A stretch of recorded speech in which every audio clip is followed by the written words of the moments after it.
Step into value zone. Value zone. Hypermart. Button.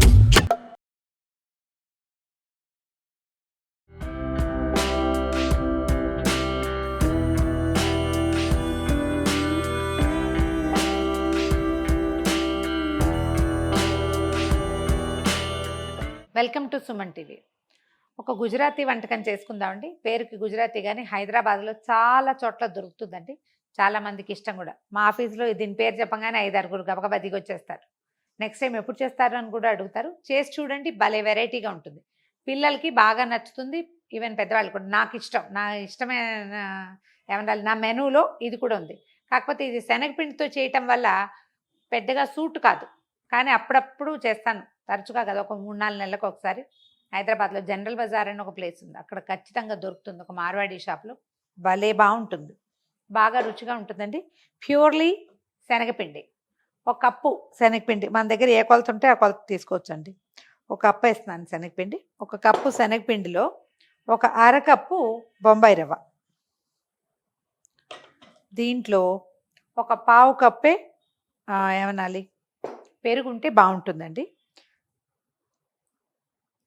అంత పుల్లగా లేకపోయినా పర్వాలేదు, ఈ శీతాకాలం అసలు పుల్లబడదు కదా. ఒక పావు కప్పు పెరుగు, ఇందులో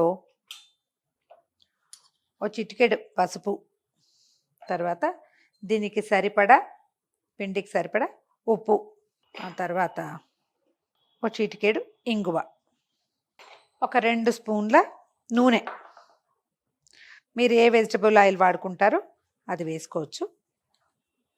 దీన్ని ఒకసారి కలిపేసి నీళ్ళు పోసి మన బజ్జీల పిండి కంటే కొంచెం గట్టిగా కలుపుకోవాలండి. అటు ఇటుగా మనం ఏ కప్పుతో గోధుమ పిండి శనగపిండి తీసుకున్నామో ఆ కప్పు నీళ్ళు పడతాయి. జస్ట్ మీకు కొలత కోసం చూపిస్తున్నాను. నీళ్ళు పోసేసి అలాగా కలపండి.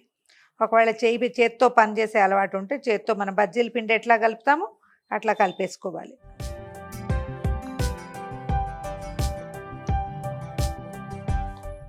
ఒట్టి శనగపిండితో కూడా చేయొచ్చండి.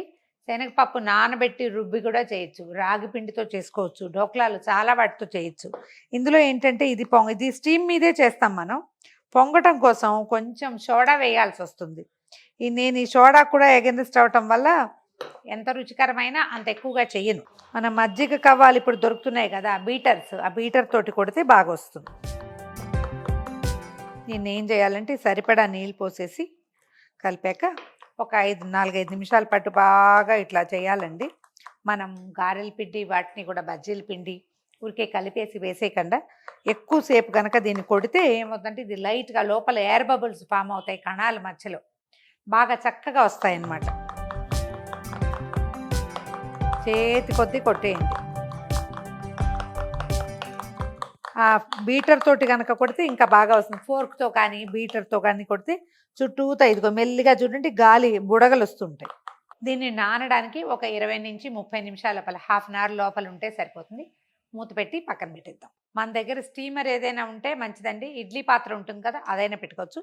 లేకపోతే ఇట్లాంటిది వెడల్పాటి భగోనా లాంటిది ఏదైనా వేసి నీళ్ళు పోసేయండి. ఇందులో వీటిని కాగనిద్దాం. ఇది కొంచెం స్టీమ్ అంటే వేడెక్కిన తర్వాతే మనం అందులో పెట్టాలన్నమాట. ఏదైనా ఇలా లోతుగా ఉన్న పళ్ళెం లాంటిది చూడండి. ఈ గుజరాత్ వైపు ఢోక్లాలకి వీటికి చక్కగా ప్లేట్లు దొరుకుతాయండి ప్రత్యేకంగా. కొంచెం నూనె రాసేస్తే దీనికి అంటుకోకుండా వస్తుంది.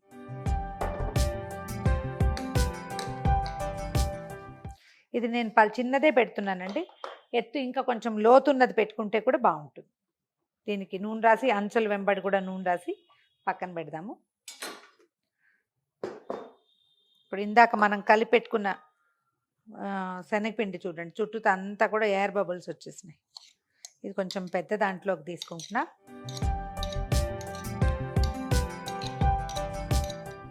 ఈ పిండి రెడీగా ఉన్నట్టేనండి.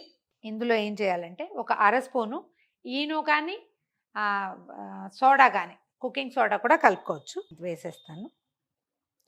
ఇది కొంచెం యాక్టివేట్ అవ్వడానికి ఒక్క డ్రాప్ నీళ్ళు, ఒక స్పూన్ వేస్తే చాలు, ఊరికే ఒక చుక్క నీళ్ళు. క్షణాల్లో పొంగిపోతుంది చూడండి. ఇప్పుడు ఇదంతా ఈవెన్గా కలిపేసేయండి.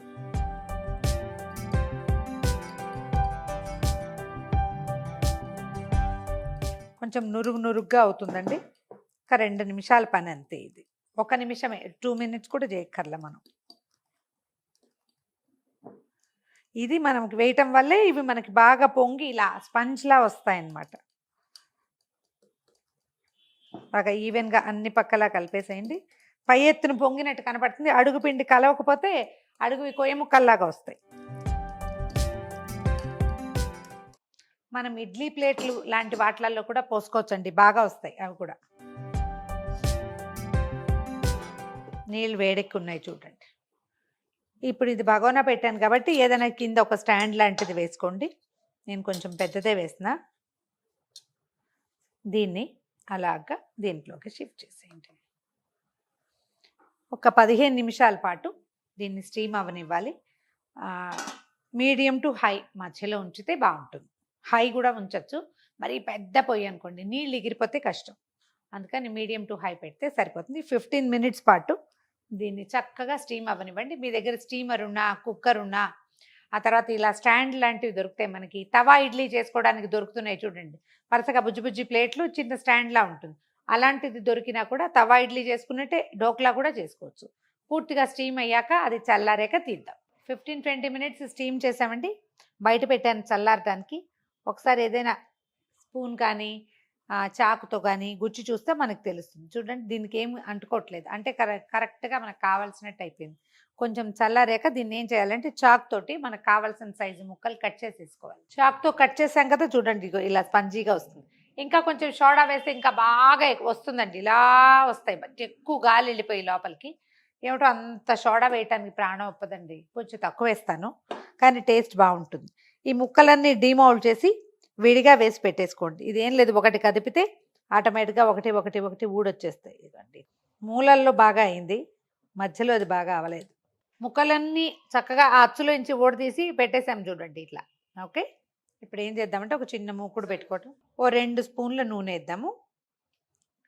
ముందు మనం ఒక 2 స్పూన్స్ వేసాం పిండిలో, మళ్ళీ ఇంకో 2 స్పూన్లు వేస్తున్నాం చూడండి. నూనె కాగాక ఒక పెద్ద స్పూను ఆవాలు వేసేద్దాం ఇందులో.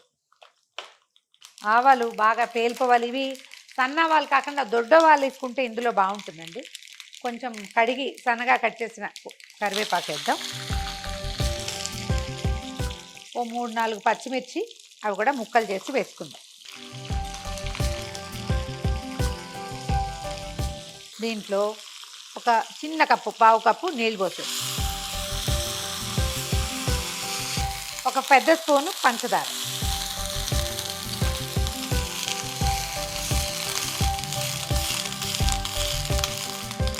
ఒక నిమిషంలో పంచదార కరిగి పాకంలాగా వచ్చేస్తుందండి.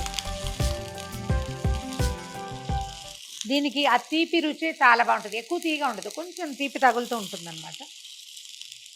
కాస్త చుట్టూతో పడుతుంది మెస్సీగా. స్టవ్ ఆపేసేయండి. మనము ఢోక్లాలో మొదట కలిపిన పెరుగు, తీయ పెరుగు అయితే ఒక నిమ్మకాయ పిండుకోండి దీని మీద. ఒకవేళ పెరుగు కనుక కొంచెం పుల్లగా ఉందనుకోండి, అప్పుడు ఇంకేం అక్కర్లేదు, ఆ పులిపే సరిపోతుంది. నేను ఒక నిమ్మ చెక్క చిన్నది ఇందులో పెడుతున్నాను. చిన్న ట్యాంగీ టేస్ట్ వస్తుంది, బాగుంటుంది. దీన్ని ఈ ముక్కల మీద పోసేద్దాం.